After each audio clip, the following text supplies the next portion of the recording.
I watched as the man who stole my best friend's house signed a document he thought was a $200,000 check. He didn't realize he was actually signing a demolition consent form that made him personally liable for $500,000 in city fines. He thought he was a genius squatter. I decided to turn the house he stole into a legal radioactive zone just to watch him run. My name is Mina Vance. For 30 years, I worked in the county records office as a title insurance investigator.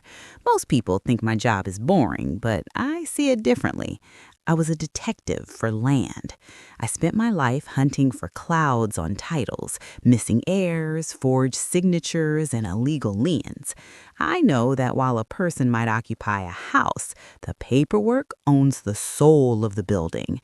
I'm retired now, but my brain is still wired to find the one missing document that can bring a whole empire crashing down.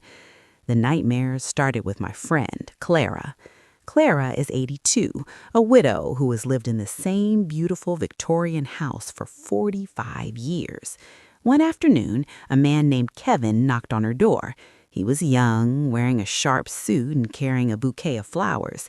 He claimed to be the grandson of Clara's late husband from a secret second marriage that no one knew about. Clara, being a kind and lonely soul, let him in for tea.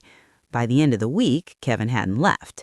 By the end of the month, he had produced a second will that he claimed was signed by Clara's late husband right before he died. This will allegedly left the house to Kevin, not Clara. He didn't wait for a court to decide. He changed the locks while Clara was at the grocery store. When she came home, she couldn't get in. Kevin opened the door just a crack and told her that out of the goodness of his heart, he would let her live in the unfinished basement, but the rest of the house was now his rightful inheritance. When I found Clara, she was crying in a cold, damp basement while she heard Kevin throwing a party upstairs in her living room. I called the police, but they told me the same thing they tell everyone. It's a civil matter.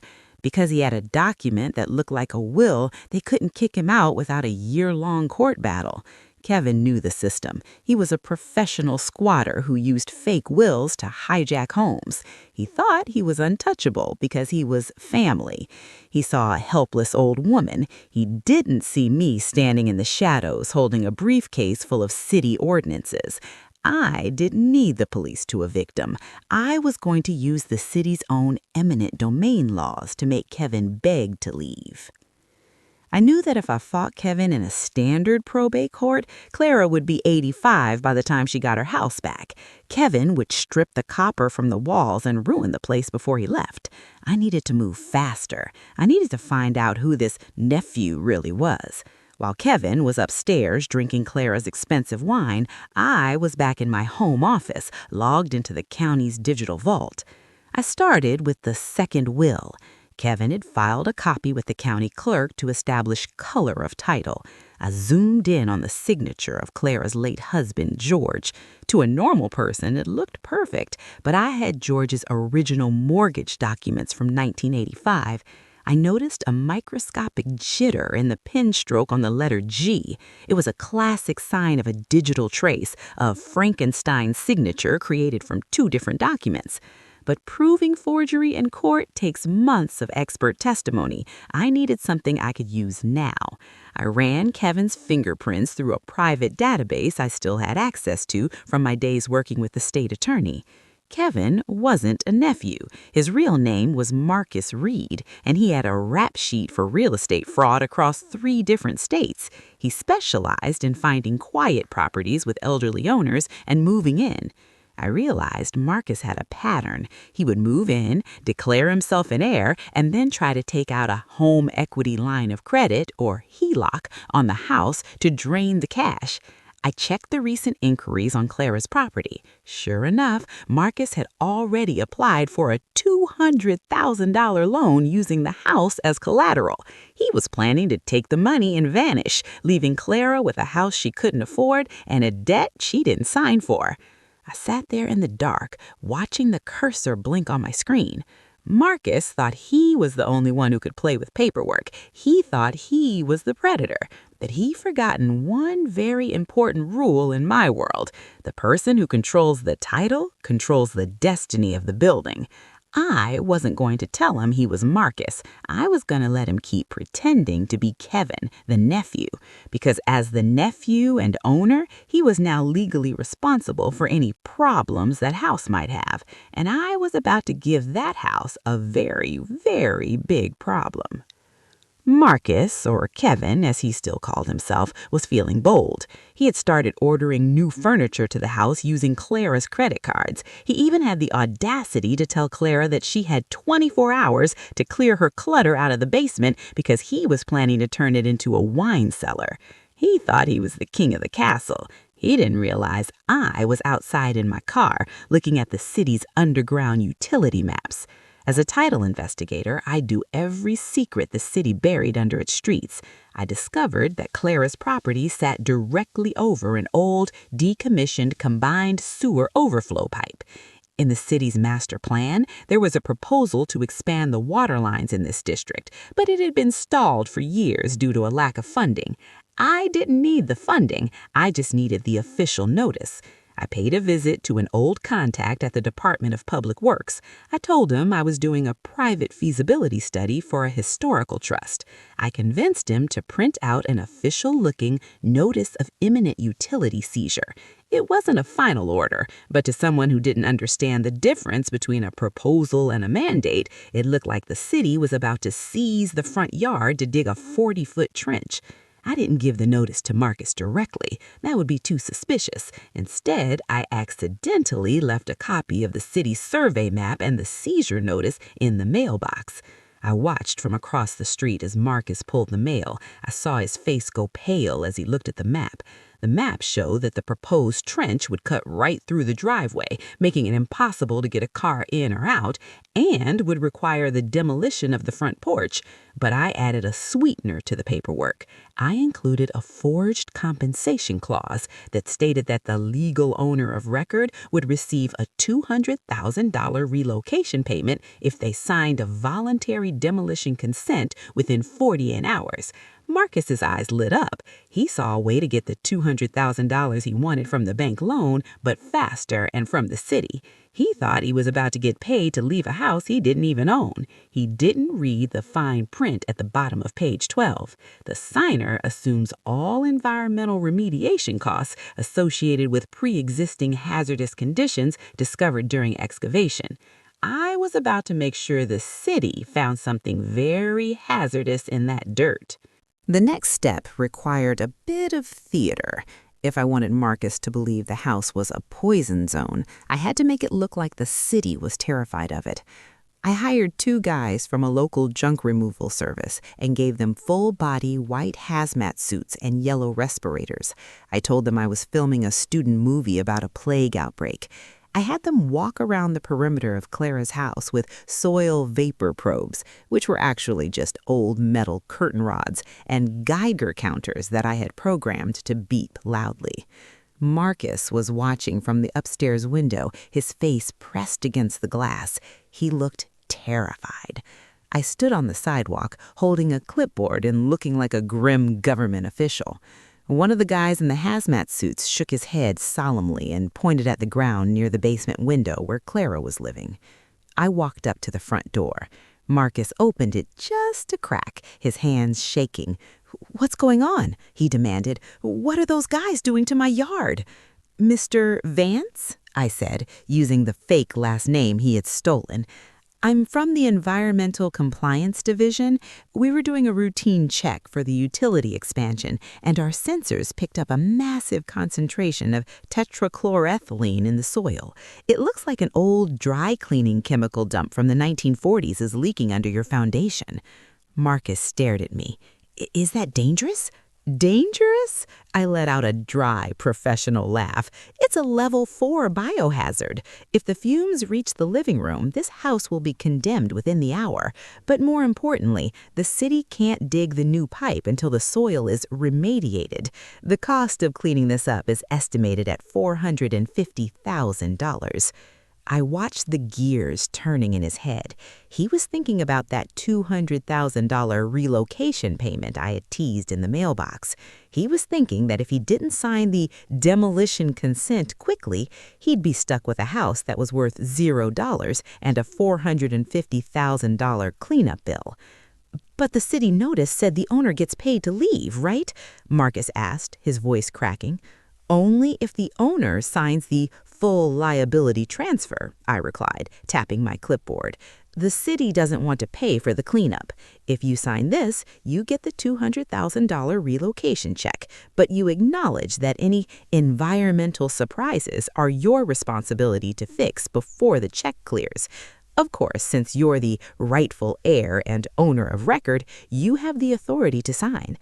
Unless you're not the owner?" Marcus didn't hesitate. He practically grabbed the pen out of my hand. "I'm the owner. I have the will. Give me that paper." Marcus signed the document with a flourish, his ego returning the moment he felt he was outsmarting the government. He thought he had just pulled off the greatest heist of his life. He believed he was going to walk away with a $200,000 check from the city, leave Clara with a poisoned house, and disappear before anyone realized the environmental report was a fake. As he handed the clipboard back to me, I looked at his signature. He hadn't signed as Kevin. He had signed as Marcus Reed, successor in interest.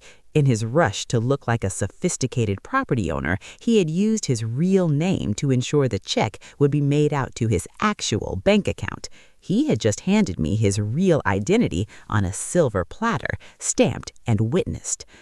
"Thank you, Mr. Reed," I said, my voice dropping the fake official tone. He froze. "What did you call me?" "I called you by your name, Marcus Reed, the man who has 3 outstanding warrants for property fraud in Ohio and a pending investigation in Illinois." I closed the folder slowly.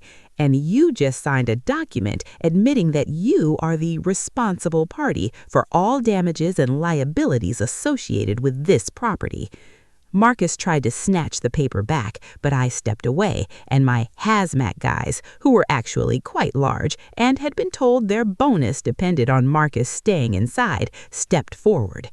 "You can't do anything with that!" Marcus screamed, his face turning a dark shade of red. "The biohazard isn't real. Those guys aren't real. This is entrapment." "The biohazard might be a simulation, Marcus," I said, leaning in, "but the demolition consent you just signed is very real. And while the city isn't actually building a pipe here, you just legally authorized the immediate removal of any unauthorized occupants and structures to prepare for a city project. Because you signed as the owner, and I have the original deed proving Clara is the actual owner, you just confessed to deed fraud and forgery in a signed, notarized statement." I pulled out my phone and hit play on a recording. It was Marcus, 10 minutes earlier, bragging about how he got the house away from that old woman with a fake will. I had hidden a microphone in the clipboard. "The police are 10 minutes away, Marcus. But here's the best part. Since you signed the liability transfer, the $50,000 you already spent from Clara's accounts, the law now views that as a down payment on the cleanup you agreed to. You didn't steal her money. You invested it in a legal trap that is currently closing around your neck." Marcus didn't run. He couldn't. He was so stunned by the speed of the reversal that he just stood on the porch, clutching the railing. He looked like a man who had been hit by a train he didn't see coming. He started babbling about how his will was legal, but I just pulled out the forensic report I had prepared on his Frankenstein signature. "I've been a title investigator for 30 years, Marcus. I know a traced signature before I even open the folder. I sent a copy of this to the state attorney's office an hour ago. They've already matched the G in George's name to a 1994 tax return you stole from the basement files. You didn't just forge a will, you committed a felony on camera when you filed it." Just then, 3 police cruisers pulled up, their blue and red lights reflecting off the white hazmat suits of my actors. The officer didn't come for a civil matter this time. They came for Marcus Reed, a known fugitive with a fresh signed confession of fraud in his pocket. The lead officer, a man I had worked with back in the day, walked up the driveway. He looked at Marcus, then at the hazmat guys, then at me.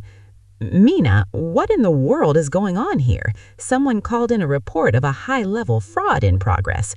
"Officer, this is Marcus Reed. He's been occupying this residence under a false identity. He just signed this document admitting to his real name and his intent to defraud the city and the homeowner.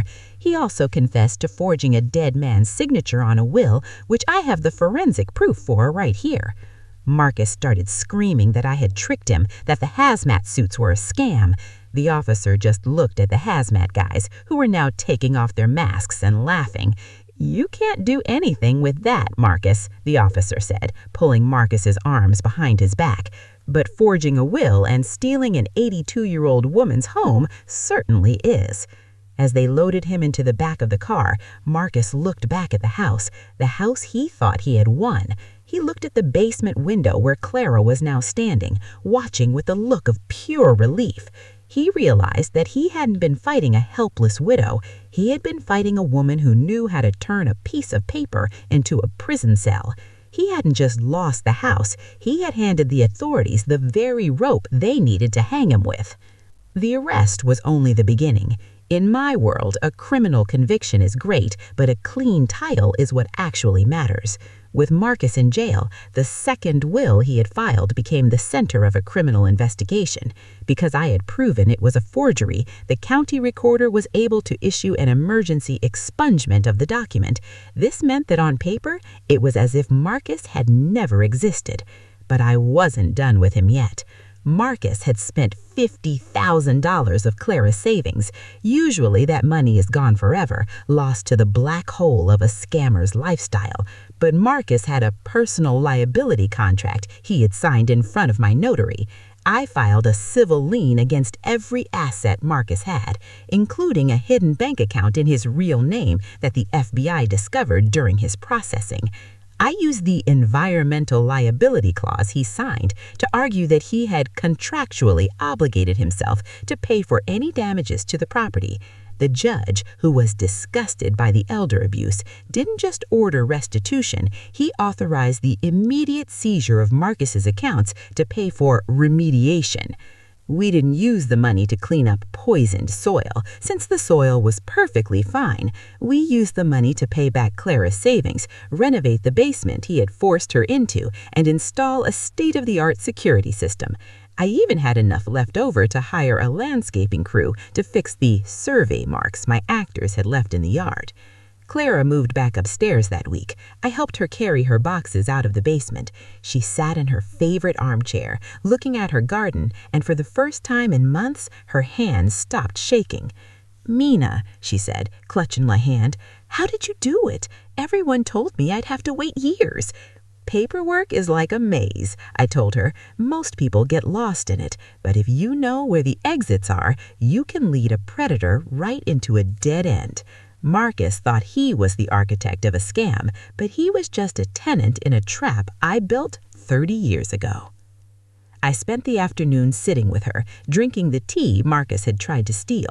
I watched the for sale signs on the street and thought about all the other Kevins out there looking for a house to steal. They think they're smart because they know how to lie.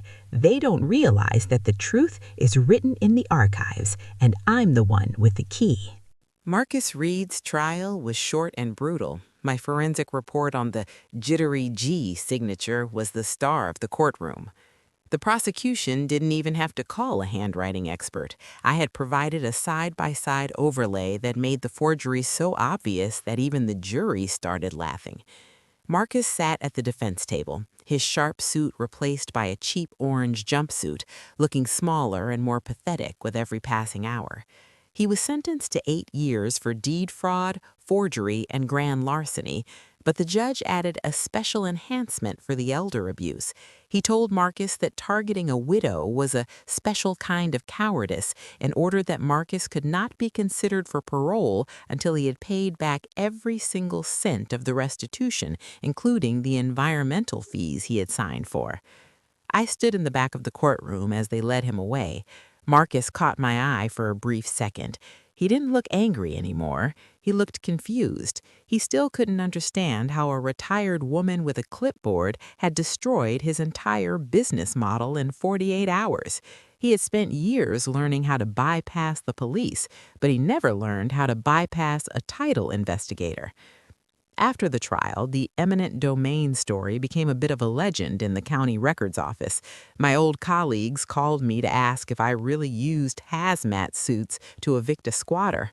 I just smiled and told them that visual aids are important for clarity. But the real victory wasn't the legend, it was the title insurance policy I issued for Clara's house. I made sure her deed was armored. I placed a restrictive covenant on the property that required my personal signature for any future transfers of title. It was a legal deadbolt that no scammer could ever pick. Clara's house was finally her own again, not just in her heart, but in the cold, hard archives of the city. I went home that night and finally put my Ghost Hunter laptop away. I looked at my garden and thought about how lucky I was to know the difference between a cloud and a clear sky. In my world, a clear sky is a clean title, and for Clara, the sky was finally blue again. 6 months later, I received a phone call from a lawyer representing Marcus's other victims. Word of the Mina Vance method had spread. They wanted to know if I could help them find the paper trail for a group of squatters in a neighboring county. I told them I was retired, but I found myself opening my briefcase anyway. You see, scammers like Marcus thrive on the idea that the law is too slow and too complicated for normal people to use. They count on the fact that most people will give up because they don't want to deal with the paperwork. They think the civil matter label is a shield that protects them while they rob you blind. But I've spent 40 years learning that paperwork isn't a shield, it's a net. If you know how to cast it, you can catch a shark in a puddle. I realized that my retirement was just a pause. As long as there are people like Clara who are being bullied out of their lives by people who think they are geniuses, I'll always have my clipboard ready. I went to visit Clara last week. She started a garden club for the other ladies on the block. They sit on her front porch, the one Marcus tried to demolish, and they talk about flowers and grandchildren. Clara looks younger now. The stress that had aged her 10 years and a month has vanished. She told me she feels safe because she knows that her house is locked in a vault. I looked at the front yard. It looked perfect. There were no hazmat suits, no survey marks, and no poisoned soil. It was just a quiet, beautiful home, but I knew that buried under that grass, figuratively speaking, was the legal radioactive zone I had created. I had built a story so terrifying that a professional scammer had signed away his freedom just to escape it. As I drove away, I thought about the last receipt. In accounting, the last receipt is the one that closes the book. For Marcus, the last receipt was the one for his prison uniform. For Clara, the last receipt was the one for her new gardenias. And for me, the last receipt was the feeling of a clean title and a clear conscience. I'm sitting on my own couch now, looking out at my own garden. My laptop is closed, my tea is warm, the neighborhood is quiet, but I still keep my eminent domain maps in the top drawer, just in case, because you never know when another nephew might decide to knock on a door, and when he does, he'd better hope it's not mine. The final chapter of the Marcus Reed saga didn't happen in a courtroom. It happened in a boring office building 3 miles away. It was the final audit of the restitution funds. I had to ensure that the money we seized from Marcus's secret accounts was correctly applied to Clara's losses. This is the part of the job that most people hate, the endless rows of numbers and the cross-referencing of bank stamps. But for me, this is where the soul of the case lives. I discovered that Marcus had been using a synthetic identity to funnel money into an offshore account in the Grand Caymans. He thought it was untraceable, but Marcus had made one final, fatal mistake. He had used the same Frankenstein signature that he authorized the transfers with that he used on Clara's fake will. By proving the signature was a forgery in the criminal trial, I had effectively unlocked the offshore account. I coordinated with the FBI's Financial Crimes Task Force. Since Marcus had used interstate wire fraud to move the money, they were able to seize the entire account, nearly $780,000. It wasn't just Clara's money, it was the life savings of at least 12 other elderly people Marcus had scammed over the last 5 years.